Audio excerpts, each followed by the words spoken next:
Some of the moments, what made the difference? He discombobulated two of the most formidable politicians of the age, Hillary Clinton and John McCain. That they utterly did not know what to do in the face of his calm and his consistent message. We got to know him through the course of the campaign, and we didn't know the Hillary Clinton and John McCain we started to see as they fell apart. And on top of that, I think the pivotal moment is the pick of Sarah Palin. That turned out to seal, in retrospect, the election. There was no way... Because while it mobilized many conservatives among independents and among Democrats who might have voted for him... It pushed so many people away in terms of thinking that McCain was not acting on principle, that he was moving to the right ideologically instead of going by the principles that had guided him magnificently through a political lifetime. And I think one of the things we're going to see as Barack Obama moves on his promise to diffuse the cultural warfare of the last generation, he's going to reach out to John McCain, and John McCain is going to help him do it. And that's going to be John McCain's road back. That may be the only part of what he said that I agree with. Where does Sarah Palin now go? What does she do?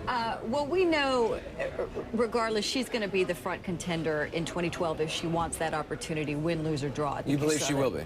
Yeah, I think that's the opportunity. That's the advantage you have of being a vice president on the ticket. She still has some growing to do. She has some work to do in that space. But definitely there's a Palin effect. There was a rise of this kind of conservative feminist. And people had to argue whether or not, she really stood a chance. I think she was savaged by many in the media. But she will rise again as somebody who's going to be a strong contender. And influencer what do you in see the party. The key moments being? Well, I think the big picture for me really is that voters this time chose hope over fear. When George Bush was reelected, he was really reelected based on people being afraid of what was happening in the world and afraid of what was happening in this country. John McCain ultimately ended up with that message: be afraid, be afraid, be afraid, and that's why you need to elect me. Barack Obama had the opposite message, and voters responded to it.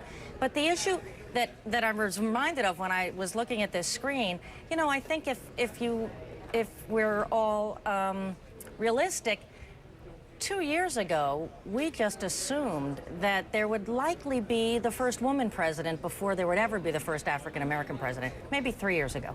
And now you had sort of a scenario where women are a majority of the vote, over 52% of the vote, and the two women who were running are not going to end up in the White House or the vice president's office. And I think in some respects the way this became a post-racial election, it also became kind of a post-gender election.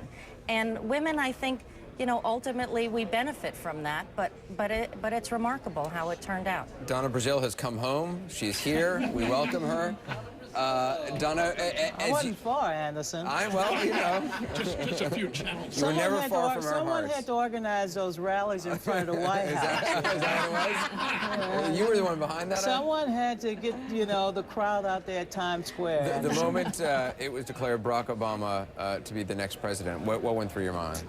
I thought about all of the people who have made this day possible. I thought about the men and women who risked their lives on the Pettus Bridge. I thought about just the sheer number of people who really paved the way.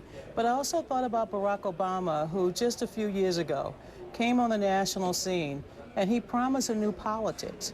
And I thought about all of the kids, and I say kids because I'm one of those kids, but kids in terms of this new generation of people who said, I'll take the baton. I want to create this movement. I want to create the change. And so when I thought about, the old, the new, I saw Barack Obama bringing the country together. So this is a terrific moment to just be alive and to witness history being made. And what did you think of his speech tonight? I thought it was perfect. It was short. It was to the point. He basically said to the country, I'm ready to extend an olive branch, not just to John McCain, but to those who disagree with me. I thought he was talking more about reconciliation, not what he accomplished, but what the country can accomplish if we come together. Andy Crowley was talking about there being a somberness to it. I mean, almost that sort of a recognition of what lies ahead. 2 wars, an economy in turmoil. I think Senator Obama, well, President-elect Obama, I have to get used to it myself.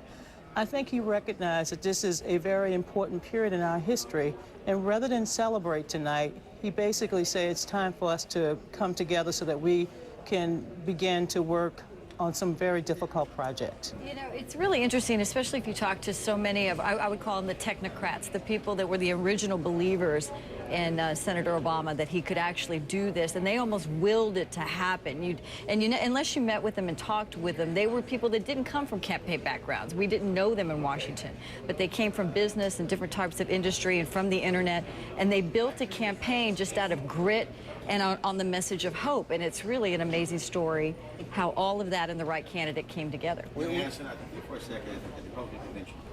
I think about Pataki, Palin, Giuliani. I go back to it, mocking the community organizer. You look at how they put this whole thing together, they got beat by community organizing. They focus on the ground troops, how they raise money, how they got volunteers, how they put it all together. And just like a person who's working in any neighborhood who wants to go after City Hall, go after a big corporation, that's exactly how they did it, and they got beat. Good. Donna, what do you think was, for you, a turning point in this? But before you came, we looked at it sort of a retrospective of all the moments, the great moments in this campaign. What do you think was a turning point for Barack Obama and for John McCain? Well, clearly, I thought Barack Obama did well in those 3 presidential debates. The whole country was looking to see if he was commander-in-chief. He had the right experience. He did well. He won all 3 debates. I also believe that another turning point clearly was the night he won the Iowa caucuses. There's no question that prior to that caucus, African Americans didn't really know if he could, in fact, become president. They were still, you know, with Hillary Clinton. And after he won the caucuses, they said, yes, we can. There were 2 points. His 2 lowest points, I think, ended up being his 2 highest points. Maybe the first low point was after he lost New Hampshire. And he did not go back and have recriminations with his staff. He didn't go and do this public mea culpa. There was no backbiting. He gave a graceful speech. It was probably the same speech he would have given if he had won. And he went on and they persevered. The second moment, which could have been the lowest moment, was the Reverend Wright scenario. And there just was no, you could not ask for a more graceful response and a more heartfelt response than what he did with that, his speech and the way he handled that.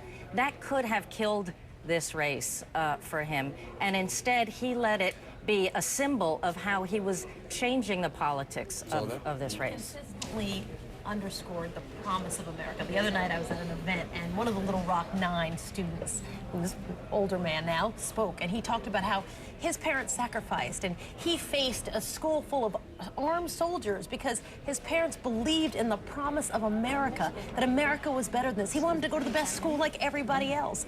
And in many ways, Barack Obama has echoed that, the promise of America for everybody, across all racial boundaries, for everybody. There's great promise in this country. We have to come together and make it work for everybody. That's why I kept talking about this whole issue of the flag pin being stupid, because what happens is we get so caught up in things like that sort of somehow defines one's patriotism, somebody's belief in the country, when it's like, no, it's the life that you lead.